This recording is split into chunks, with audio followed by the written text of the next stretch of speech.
artigo começava assim. Eles chegaram à noite. Eles chegavam por volta de 22 horas. Era a hora que o jornal estava começando a fechar. Subia no elevador, um jeito meio esquisito, de terno, tal, que você não sabia quem era e perguntava, era o censor. O censor era muito mal visto, né? E ele sabia que não era bem, sabia. O clima com os censores era de muita, enfim, eles eram corpos estranhos mesmo.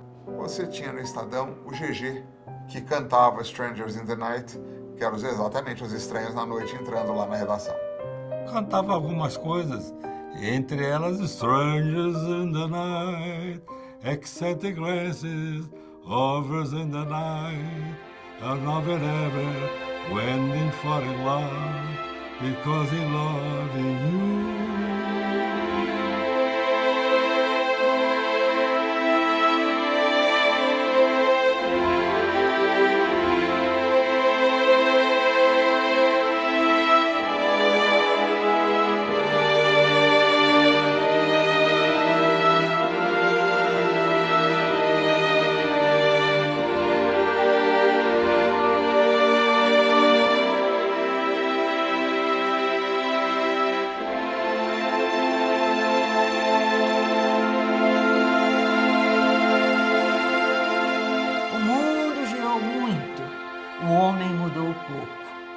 Mas repetir uma história é a nossa formação, é a nossa forma de luta. Assim vamos contar de novo e de maneira bem clara. E eis nossa razão. Ainda não acreditamos que no final o bem sempre triunfa. Mas começamos a crer emocionados que no fim o mal nem sempre vence. O mais difícil da luta é escolher o lado em que lutar. Com Castelo Branco, não havia censura à imprensa. Era já um governo militar, mas não havia censura. Tanto que falavam com a Jorge, vocês vão ter saudade do governo Castelo Branco. Em 64 não houve censura. A censura realmente se estabeleceu com o ato 5. E a história é uma história meio confusa. Meu Deus do céu, mas por que censuraram o jornal Estado de São Paulo? Será que ele não era um jornal conservador? Na lembrança que as pessoas têm, ele não foi um jornal que conspirou para a derrubada de João Goulart? Não é um jornal que esteve apoiando o golpe de 64? O Estado ajudou a preparar o golpe de Estado, na sua visão, inclusive, da independência, porque achava que, naquele contexto da Guerra Fria, o Estadão achava, como vários setores conservadores do Brasil, que o João Goulart preparava um golpe de Estado para se manter no poder. Então a gente vai observando que vai havendo um afastamento do jornal do regime que ele ajudou a criar. O Estado começa a perceber que aquilo é um monstro que ele tinha ajudado a gerar, mas do qual não se fazia responsável. E aí começa a virada. Ele começou a sentir que aquele movimento estava indo para um lado perigosíssimo. 68 foi um ano que teve uma confusão no mundo. O Brasil entrou igual. Se você olhar para Paris, você viu o Rio de Janeiro. Eu lembro do tumulto disso porque já tinha muita vigilância, já tinha muita repressão. E naquela noite caiu a ficha, né? O pessoal percebeu que alguma coisa tinha muito grave acontecido, né? Naquela época foi uma coisa violenta. Nós estávamos todos preocupados porque sabíamos que vinha bomba para o nosso lado. Eu me lembro da frase, agora não me lembro exatamente de quem, que falou assim: ó, menino, a festa acabou. Eu tenho a impressão que foi do Clóvis Rossi, que era o chefe de reportagem. A festa acabou.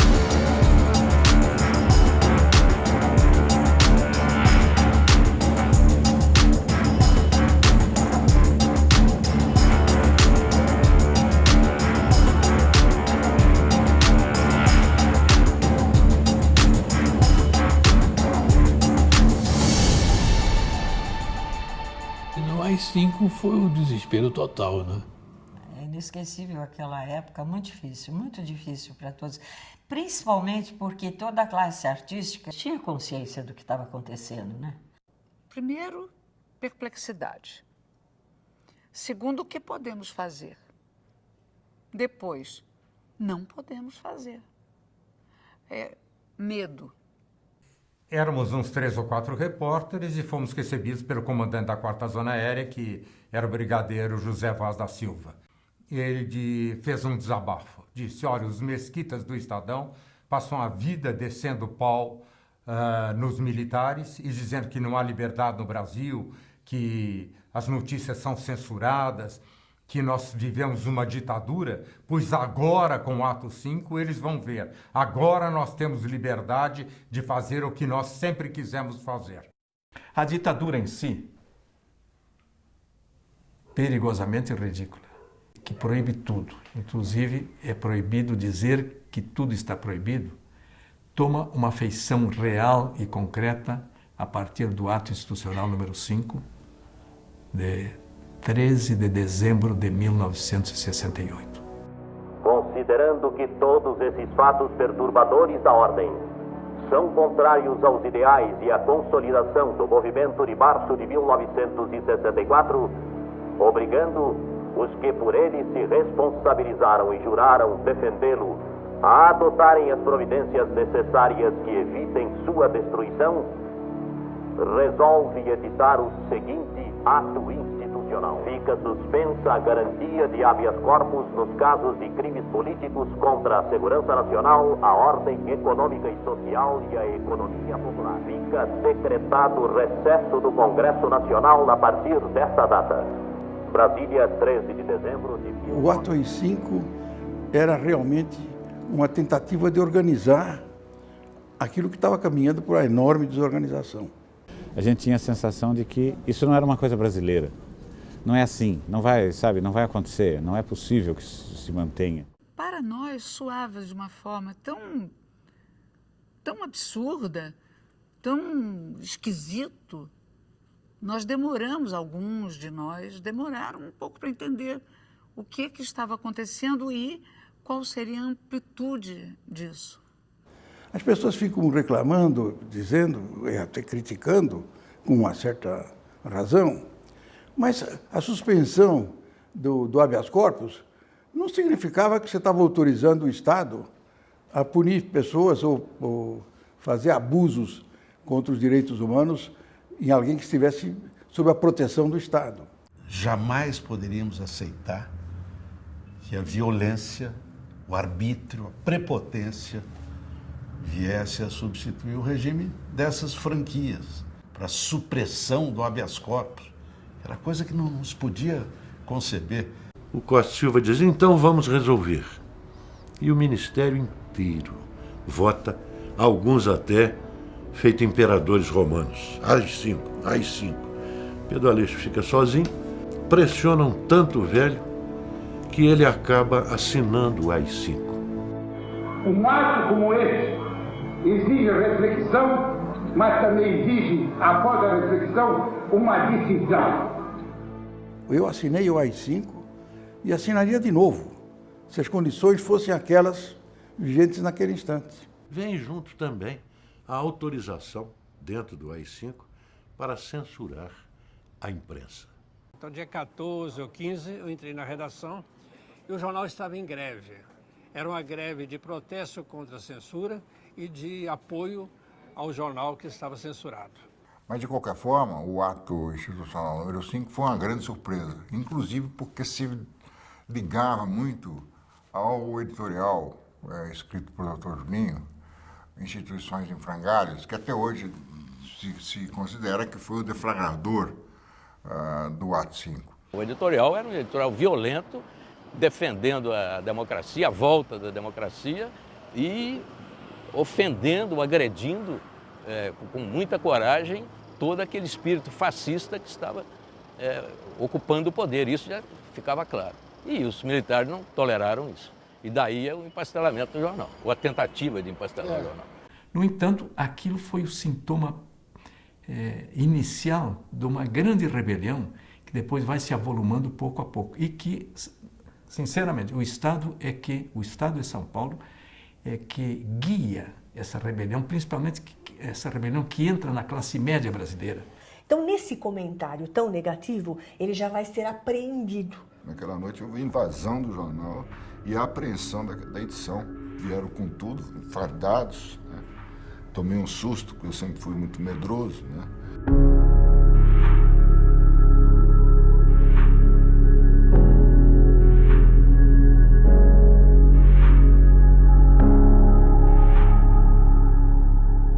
O importante é fixarmos na edição do dia 13 de dezembro de 68, antes da promulgação do ato 5. 8 horas da noite de sábado, o censor me telefona perguntando o que eu tinha no jornal. Eu lhe respondi 300 páginas. Ele disse, tá bom, eu vou passar aí. E veio com o chefe de Estado-Maior da região. Pediu a nota 1, exatamente. E aí disse, isso não pode sair. Por que não pode sair? Não, porque estamos aqui para proibir. Perfeito. Vocês e mais quantos? Tinha 2. Somos nós 2. Eu disse, olha, então é melhor vocês irem buscar reforço, porque vai sair sim. Quando eu cheguei à redação, cheguei cedo à redação, me avisaram da apreensão. O doutor Júlio já estava realmente furioso, se podemos dizer. Não é? Por nossa sorte, estava sendo feita uma reforma no jornal e havia uma calha de madeira que escoava material, tijolos, etc., entulho, pela Rua Martins Fontes. Eu cheguei aqui por volta de 7 horas e havia um burburinho, gente aqui no bar, e o meu mestre e os operários da obra conversando. Eu disse, Orlando, o que está acontecendo? Ele disse, a polícia invadiu o jornal. Eu disse, como que invadiu? Está bloqueado e não pode sair o jornal. E nós então pensamos, vamos fazer uma canaleta ligando o segundo andar, tiramos um vidro da janela e lá da expedição eles jogavam os pacotes, eles escorregavam. Quando lotava o caminhão, sem que aparecesse por cima, para não dar a vista, nós tirávamos o caminhão, passávamos na frente das peruas e o caminhão saía, julgando que estava tirando terra, o entulho da obra. Entrava outro. E assim nós fomos repetindo durante um certo tempo. E só se notou que estava saindo quando veio um aviso que tinha jornal sendo vendido em bancas. E assim nós conseguimos tirar esse jornal, com esse editorial, instituições em frangalho, uma grande parte, eu não sei exatamente, parece que chega até 150 mil jornais. Saíram atrás tentando apreender nas bancas, mas aí cada um dos jornaleiros já sabia que ia acontecer isso, tinha escondido o jornal para os fregueses mais fiéis, venderam com ágio, foi muito bom, valeu a pena. E saiu o jornal. A apreensão do jornal foi um ato individual do chefe da Polícia Federal, o general Silvio Correia de Andrade, que não gostou do Instituições em Frangalho e apreendeu o jornal.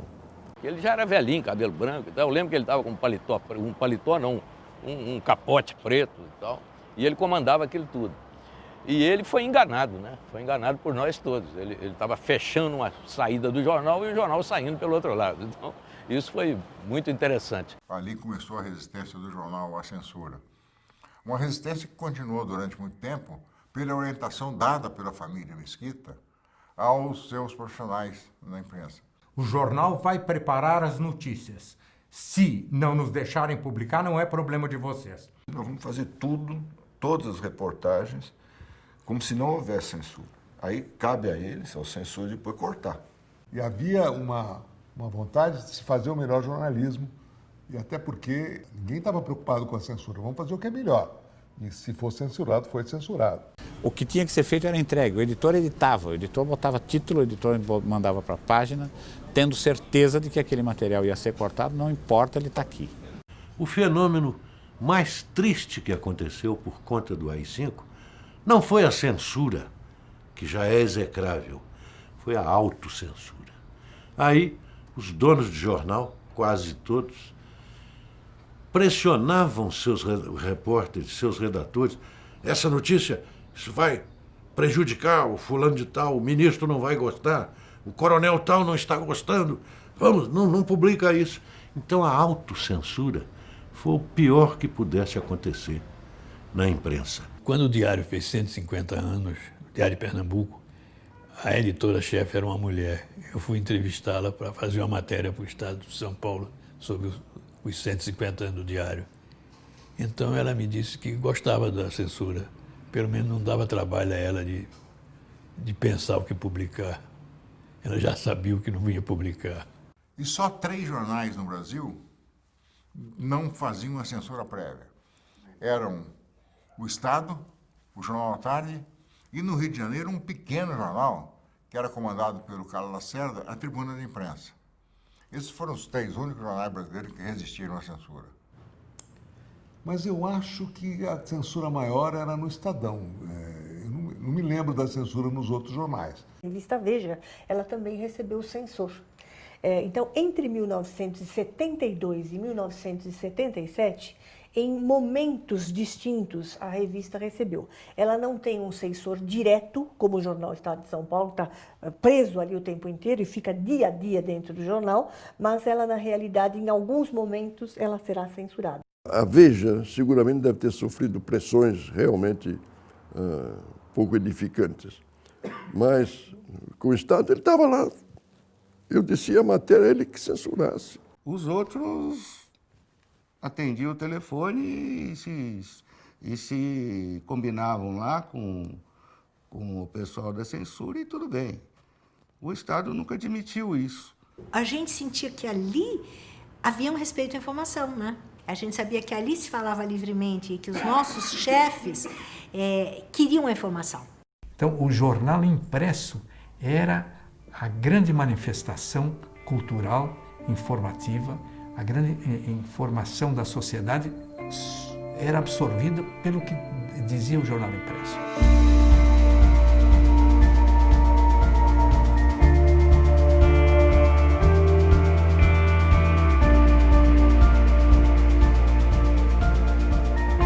E sempre o Estadão aguentou, ele disse que não aceitava autocensura, que se quisessem censura, pusessem censores, até que eles puseram. Fui convidado a falar com o chefe da Polícia Federal. Compareci e ele me disse, olha, a situação política está um pouco confusa. Os senhores publicaram hoje uma notícia pequena, era uma notícia de uma coluna, dizendo que o nome do general Ernesto Geisel está sendo considerado para a presidência. Como a situação está muito confusa, eu pediria ao senhor que não publicasse nada mais sobre a sucessão presidencial. Eu disse, olha, eu vou comunicar ao doutor Júlio Neto. Vou comunicar ao doutor Júlio Neto o que o senhor está me pedindo. Fui e falei com o Júlio disse, não tem problema nenhum, não publica tudo, não é certo? Publica tudo. Esta foi a razão pela qual o censor invadiu a redação. E eu me lembro muito bem no dia que ele chegou, o primeiro que chegou. Foi lá ele entrou, quando ele entrou na redação, nós todos saímos. A isso nós chamamos da censura prévia. É o censor na redação, lendo aquilo anteriormente a nós, né, leitores, lendo aquilo que nós iríamos ler no dia seguinte e decidindo que isto não deve sair ou aquilo pode sair. Eles ficavam numa mesa ao lado da minha e faziam o corte marcavam com uma caneta vermelha, entregavam para mim. O censor olhava o flan. Flan era uma espécie de cartolina que estava todo o jornal. Era um bom leitor. Devia ser uma tarefa muito chata para ele, porque tinha que ler tudo e ele riscava o que não podia ser publicado. Eu cansei. Uma ocasião até troquei uma página inteirinha, porque eles censuraram 3 trechos, aí eu meti calhau total. Até foi repreendido pelo Júlio de Mesquita Neto. Ele falou, Gê, você é doidão, dá logo uma página toda. Eu falei, mas não teve jeito. Olha, eu acho que é muito interessante a gente perceber essa ideia do censor, né? Quem é esse censor? Eram assim, na paisana, tudo normal, bonitinho, bem arrumadinho, falavam bem. Os censores todos se identificavam como funcionários da Polícia Federal. Mas os 2 que chegaram, em primeiro lugar, eram funcionários do Departamento de Diversões Públicas do Estado de São Paulo. Você imagina, quer dizer, ele trabalhava como censor, ele destruía o meu trabalho. Mas é um estranho aqui. A sua função aqui é diferente, é para a função de censurar o jornal. Então você não pode ser igual a gente aqui, que está trabalhando, que com afinco, para que a edição saia a contento. Eles traziam um livreto onde eles tinham todas as instruções, né? Todas as matérias, as possíveis matérias que o jornal iria divulgar, os assuntos, enfim, que estavam em pauta e que seriam proibidos. E eles constantemente abriam o livrinho e iam procurar, né? Eles não tinham muito, assim, autonomia, não tinha autonomia nenhuma, na verdade. Coitados, né? Você já imaginou que profissão desgraçada é essa? Um deles se dirigiu a eles, meu chefe me alertou que eu deveria ler com muita atenção, mas não só o texto em si, ele me disse, insistiu muito para que eu lesse nas entrelinhas. Onde é que ficam as entrelinhas?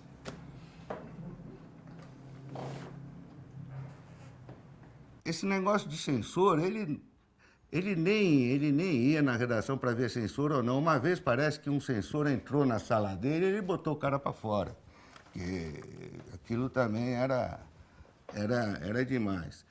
Tinha havido uma altercação entre o Rui Mesquita e o censor, que era um senhor já de idade, mais velho do que eu, cabelos brancos.